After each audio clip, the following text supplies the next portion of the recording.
Assalamualaikum warahmatullahi wabarakatuh. Halo teman-teman semuanya yang saya banggakan. Pada kesempatan kali ini kita akan sampaikan terkait dengan materi Islam dan ilmu pengetahuan, ya. Yang pada kesempatan kali ini di sesi atau pertemuan kedua kita sampaikan terkait dengan Al-Quran dan Sunnah sebagai sumber keilmuan. Oke, Al-Quran dan As-Sunnah dijadikan sebagai sumber keilmuan karena keduanya itu merupakan sumber dari ajaran Islam. Maka sebagai umat Islam tentunya akan merujuk kepada dua sumber tersebut di dalam hal melakukan aspek muamalah duniawiyah, ya. Baik itu terkait dengan bagaimana kemudian kita memahami ayat-ayat kauniyah terutama yang terkait dengan alam semesta, ya, yang di dalamnya membahas terkait dengan masalah bumi, air, tanah dan sebagainya. Maka kemudian kita merujuk kepada Al-Quran dan As-Sunnah atau hadis Nabi. Nah, maka disinilah kemudian Al-Quran dan As-Sunnah menyebutkan beberapa aspek yang ada di dalamnya, ya, yang ada di dalamnya, serta termasuk terkait dengan masalah akidah, ibadah, akhlak dan muamalah duniawiyah. Oke, pada pembahasan selanjutnya di sini kita membahas terkait dengan beberapa aspek penting yang akan saya sampaikan. Yang pertama terkait dengan definisi Al-Quran dan hadis. Yang kedua adalah definisi ayat kauniyah dan ayat kauliyah dan ayat kauniyah. Kemudian contoh dari ayat kauliyah dan ayat kauniyah. Kemudian tujuan dan fungsi dari ayat kauliyah dan ayat kauniyah. Yang terakhir adalah tema-tema pokok Al-Quran dan As-Sunnah atau hadis Nabi.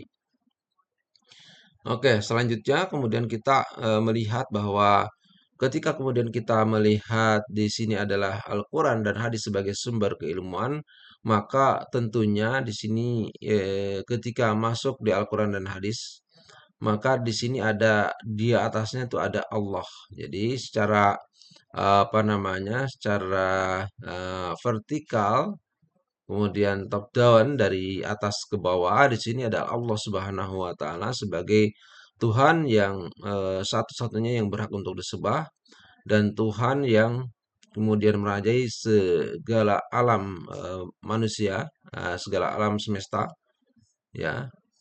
Kalau kita merujuk kepada Al-Fatihah, Alhamdulillahirabbil alamin, berarti di situ adalah kemahakuasaan Allah, ya. Di situ ada Allah Subhanahu wa taala, kemudian Allah Subhanahu wa taala menurunkan Al-Qur'an dan kemudian hadis Nabi yang dijadikan sebagai sumber pengetahuan, ya.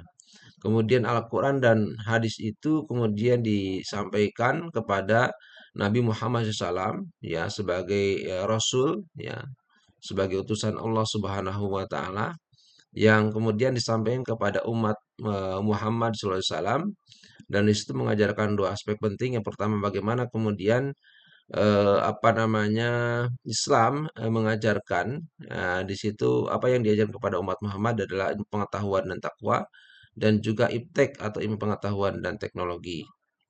Nah, dua hal ini kemudian tidak bisa dipisahkan, ya, artinya tidak ada dikotomi antara iptek dan iptek, semuanya harus apa namanya, bersinergi, ya. Tidak boleh adanya kontradiksi, ya. Maka disinilah kemudian pentingnya kemudian kita melihat, mengetahui, memahami juga bagaimana kemudian Islam dan ilmu pengetahuan itu betul-betul terintegrasi, terinterkoneksi, ya, dalam hal mewujudkan kemaslahatan umat. Kemudian selanjutnya di sini ada definisi Al-Quran. Jadi Al-Quran secara etimologi berasal dari bahasa Arab, dari qara'a, ya, kata qara'a yaqra'u Qur'anan wa qira'atan artinya bacaan. Jadi Al-Qur'an itu sebuah bacaan yang memang harus dimengerti, kemudian dipahami maknanya dan juga maksudnya. Sehingga kemudian ketika kita sudah memahami, mengerti maknanya dan maksudnya, kita dapat mengaplikasikannya, ya, dalam kehidupan nyata atau kehidupan sehari-hari. Dalam bahasa yang lain, jadi Al-Quran itu disebut dengan Al-Jam'u, artinya menghimpun, menggabungkan beberapa atau surat, ya, berbagai macam surat. Maka di situ adalah 100, ada 114 surat. Dalam Al-Quran disebutkan surat Al-Qiyamah, ya, ayat 17 sampai 18. A'udzubillahi minasyaitonirrajim. Inna 'alaina jam'ahu wa Qur'ana fa idza qara'nahu fattabi' Qur'ana. Jadi sesungguhnya kami yang mengumpulkan Al-Quran di dadanya Nabi Muhammad SAW dan membacakannya. Dan kemudian apabila kami selesai qara'nahu membacakannya, fattabi Qur'ana, maka ikutilah bacaannya. Nah, maka Al-Quran dimaknai sebagai sebuah bacaan, tapi bacaan Al-Quran berbeda dengan kita membaca Quran ya.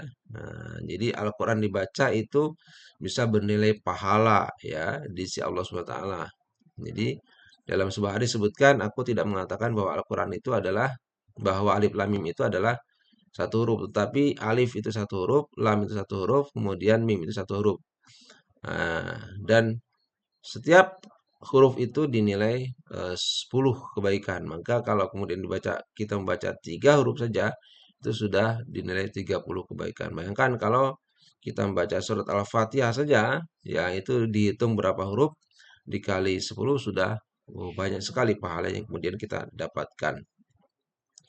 Oke, selanjutnya, selain juga Al-Quran, maka secara bahasa, maka Al-Quran juga definisikan secara terminologi bahwa Al-Quran itu sebagai firman Allah yang benar mujizat yang kemudian diturunkan kepada Nabi Muhammad SAW sebagai nabi penutup di antara para nabi dan para rasul dengan perantara malaikat Jibril yang tertulis di dalamnya dalam mushaf ya, dikutip secara mutawatir dan membacanya bernilai ibadah ya, dimulai dengan surat Al-Fatihah dan diakhiri dengan surat An-Nas. Inilah kemudian Al-Quran betul-betul memang diturunkan kepada Nabi Muhammad. Artinya bukan kepada nabi yang lain. Ya. Oke, nah di sini adalah ada sepak terjangnya malaikat Jibril ya yang diutus oleh Allah untuk menyampaikan wahyu.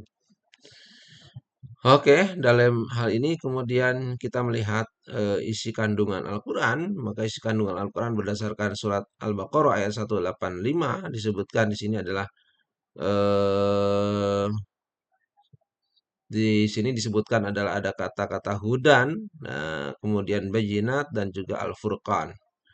Maka di apa namanya? Di surat ini disebutkan syahr Ramadan alladzi unzila fil Qur'an hudal linnas wa bayyinatin minal huda wal furqan. Pada bulan Ramadan itu diturunkannya Al-Quran dan itu sebagai hudan linnas, sebagai petunjuk bagi manusia dan sebagai bukti penjelas dari petunjuk tersebut dan menjadi furqan atau pembeda.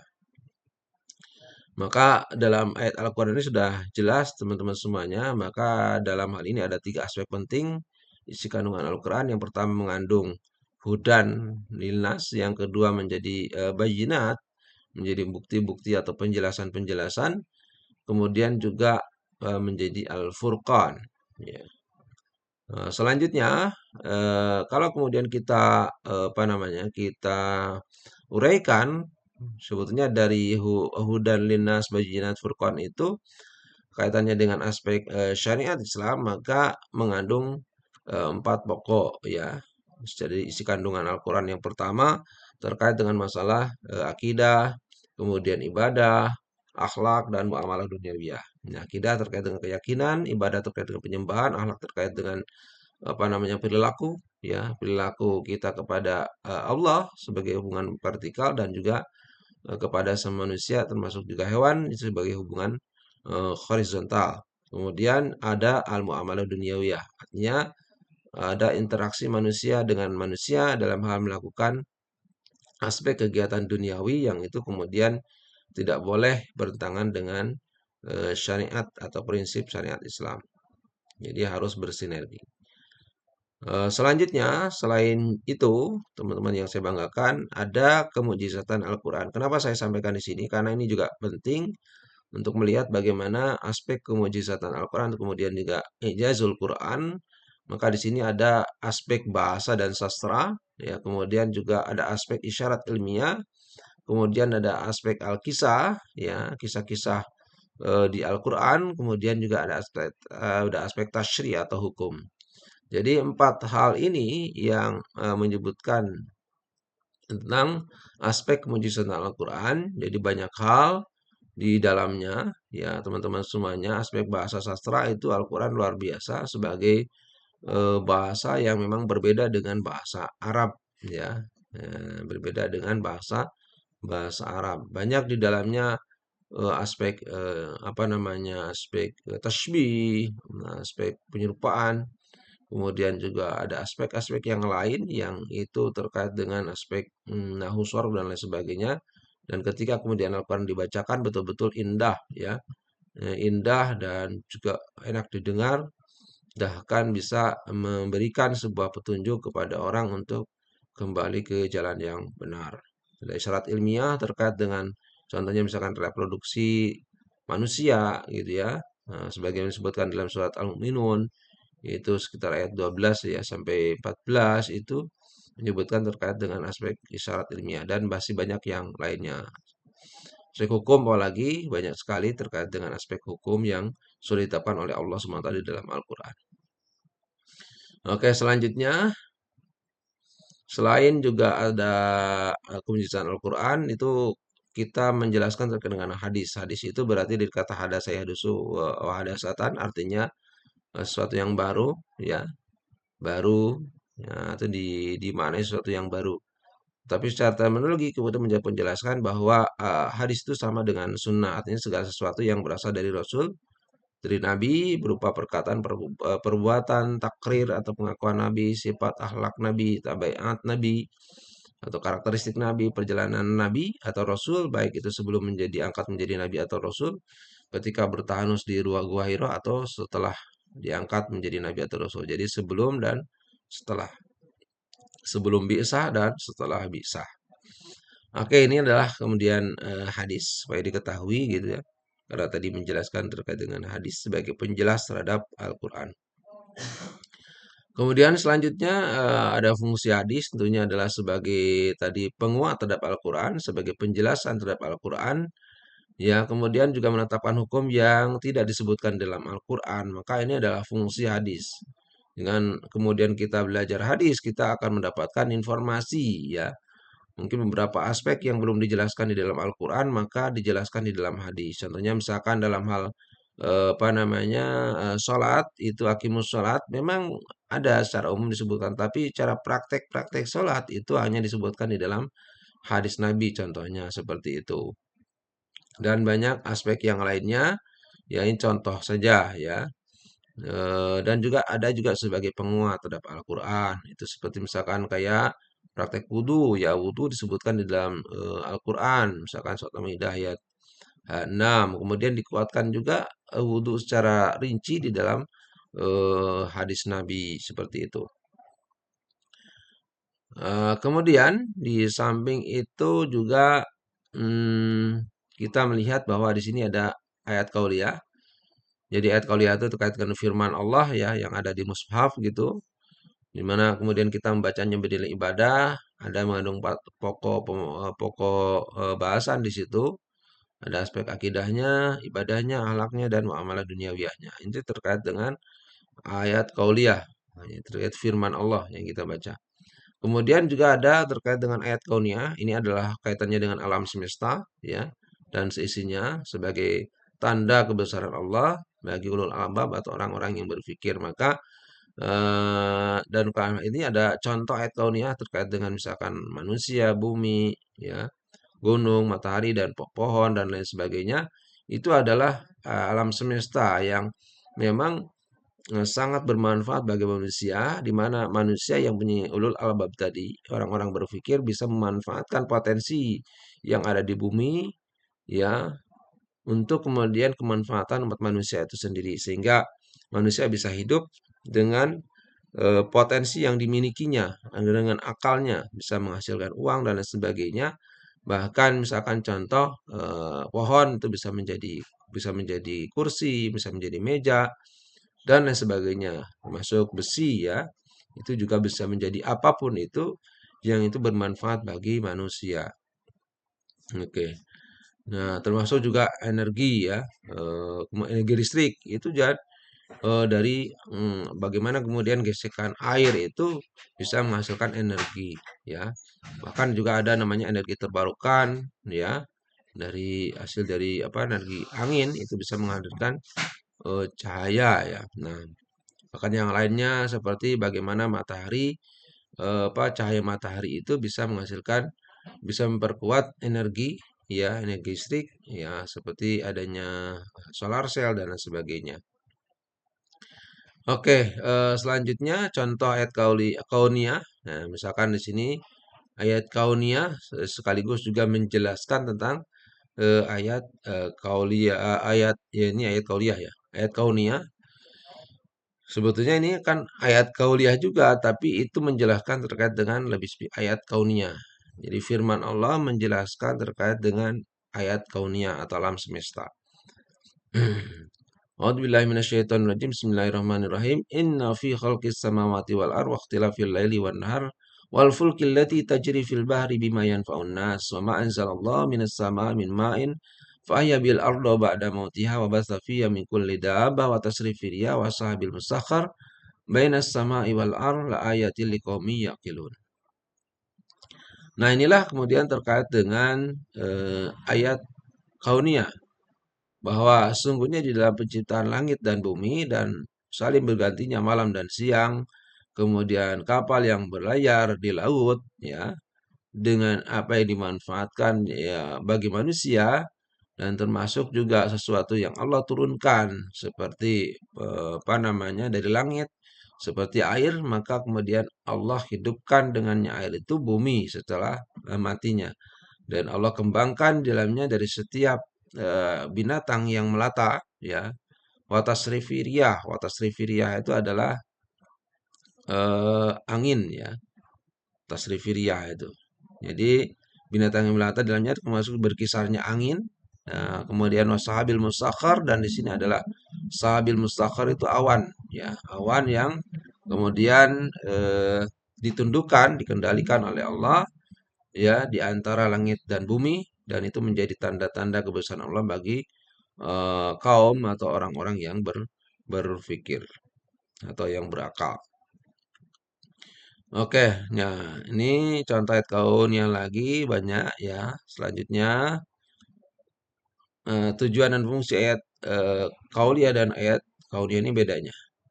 Apa kemudian bedanya tujuan dan fungsi ayat kauliyah dan ayat kauniyah? Kalau ayat kauliyah itu adalah menjadikan Al-Quran sebagai satu-satunya sumber keilmuan dan pengetahuan bagi orang-orang yang beriman dan menggunakan akalnya. Sedangkan tujuan dan fungsi dari ayat kauniyah adalah untuk menunjukkan tanda-tanda kebesaran Allah bagi orang-orang yang beriman dan berpikir.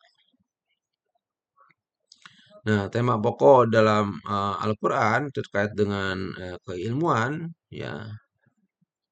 Di sini banyak, ya, saya mengutip beberapa hal, misalkan tentang keseimbangan dan keadilan dalam Al-Quran. Ini ya ditemukan di dalam beberapa surat, ya, dan ayat dalam Al-Quran, termasuk juga ilmu dan teknologi, hitungan dan angka, ya. Dan selanjutnya juga terkait dengan masalah selain apa namanya hitungan dan angka, teori dan dalam Islam. Ya, kita menemukan beberapa hal, nanti teman-teman semuanya, ya, pemirsa sekalian bisa meng-cross check terkait dengan apa namanya aspek misalkan keseimbangan keadilan dalam Al-Quran itu disebutkan di dalam beberapa ayat ini. Nah, ini yang perlu saya sampaikan bahwa ini penting kita mengetahui ini supaya kemudian kita bisa menginternalisasikan, kemudian juga mengejawantahkan, mengaplikasikan di dalam kehidupan sehari-hari bahwa ternyata Al-Quran dan juga hadis, ya, itu betul-betul merespon, ya, eh, apa yang kemudian terjadi di alam ini, ya, dan juga seisinya. Jadi semuanya itu ada di dalam Al-Quran, ya. Semuanya ada di dalam Al-Quran dan hadis Nabi. Artinya bahwa Al-Quran dan hadis itu tidak ketinggalan, bahwa eh, apa namanya sudah disebutkan semuanya di dalam Al-Quran. Cuman bagaimana kemudian kita betul-betul kemudian memanfaatkan membaca itu. Jadi bukan hanya membaca saja, tapi bagaimana kemudian memahami, memaknai dan juga mengamalkan, ya, supaya apa-apa yang ada di alam ini memang sangat bermanfaat, ya, bermanfaat betul bagi umat manusia. Jadi, nah inilah yang sebetulnya bahwa Al-Quran dan hadis itu dijadikan sebagai sumber dari segala sumber, ya, sumber dari segala sumber, ya. Maka tidak ada yang kemudian kitab yang lain yang menjelaskan secara rinci kecuali Al-Quran dan hadis Nabi. Oke, terima kasih atas segala perhatiannya dan kerjasamanya. Pada kesempatan ini saya cukupkan sampai di sini. Assalamualaikum warahmatullahi wabarakatuh.